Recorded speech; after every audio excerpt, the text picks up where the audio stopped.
नमस्कार, मी रेश्मा म्हणजेच पद्मजा तुम्हा सर्वांचं मनापासून स्वागत करते रेश्माज रेसिपीजमध्ये. तर आज मी बनवलं आहे मस्त असं फ्रूट चाट. ही जी रेसिपी आहे म्हणजे ही जी डिश आहे ती मी माझ्या एका मैत्रिणीच्या घरी खाल्ली होती.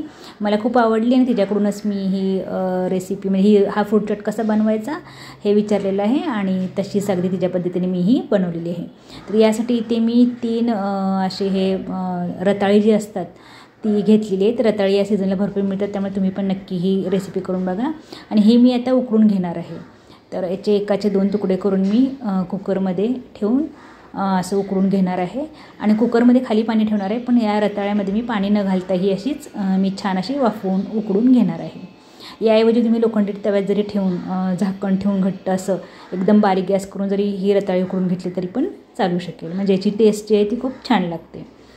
तर असं मी हे उकळून घेते रताळी.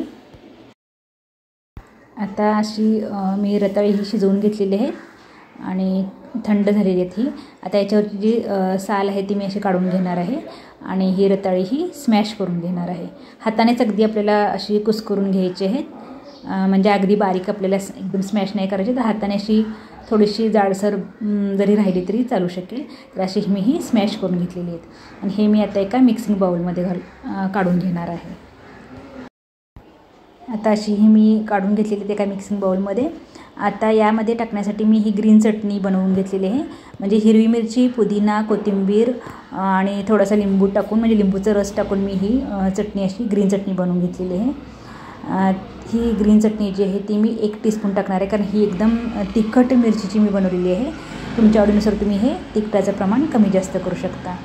त्यानंतर मी यामध्ये जी आपली गोड चटणी असते, खजूर आणि चिंचगुळाची जी चटणी असते ती मी 1 टेबलस्पून टाकणार आहे आणि हे मिक्स करून घेणार आहे.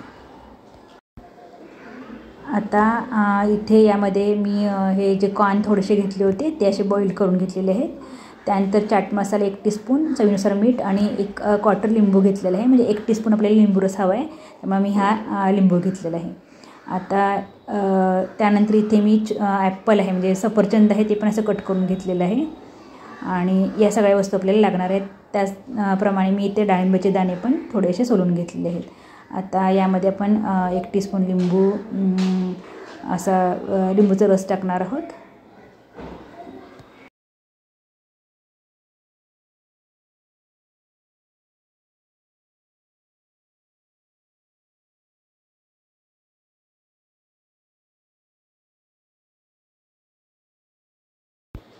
त्यानंतर यात चाट मसाला आणि जे मीठ होतं ते मीठ पण मी टाकून घेतलेलं आहे आणि हे छान आता आपण असं मिक्स करून घेणार आहोत.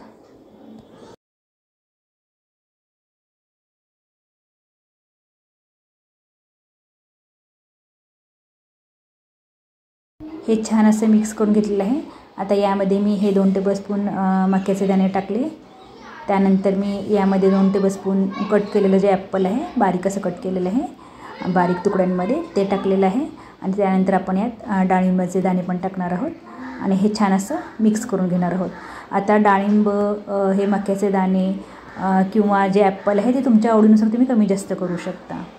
तर हे असं टाकून मी हे छान असं मिक्स करून घेते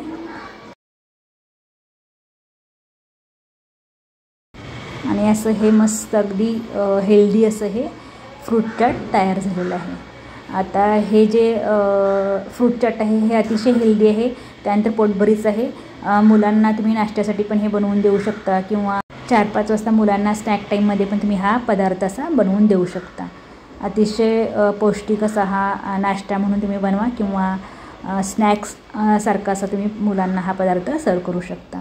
तुमच्या आवडीनुसार तुम्ही यात फळं कमी जास्त प्रमाणात टाका किंवा अजून ह्यात फळं पण तुम्ही वाढवू शकता. उदाहरणार्थ यात तुम्ही पेरू टाकू शकता. त्यानंतर जर तुम्हाला अजून दुसरी कुठली फळं आवडत असेल तुमच्या मुलांना तर ती पण तुम्ही यात ॲड करू शकता. तर असं मी हे एका सर्विंग बाउलमध्ये काढून घेतलेलं आहे आणि याच्यावरती परत मी थोडंसं कॉर्न आणि थोडेसे हे जे डाळिंबाचे दाणे टाकलेले आहेत आणि असं हे छान असं गार्निश करून दिलेलं आहे. अशी छान अशी एकदम कलरफुल डिश जर मुलांना तुम्ही दिली तर ते नक्कीच आवडीनं खातील. त्यामुळे नक्की ही जी रेसिपी आहे ही तुम्ही नक्की बनवून बघा आणि माझी ही रेसिपी जर आवडली असेल तर लाईक अँड शेअर नक्की करा. आणि अशाच वेगवेगळ्या थोड्याशा हटके रेसिपीसाठी माझ्या चॅनल नक्की सबस्क्राईब करा. चला तर मग परत पुन्हा भेटूयात अशाच एका मस्त मजेदार रेसिपीसोबत.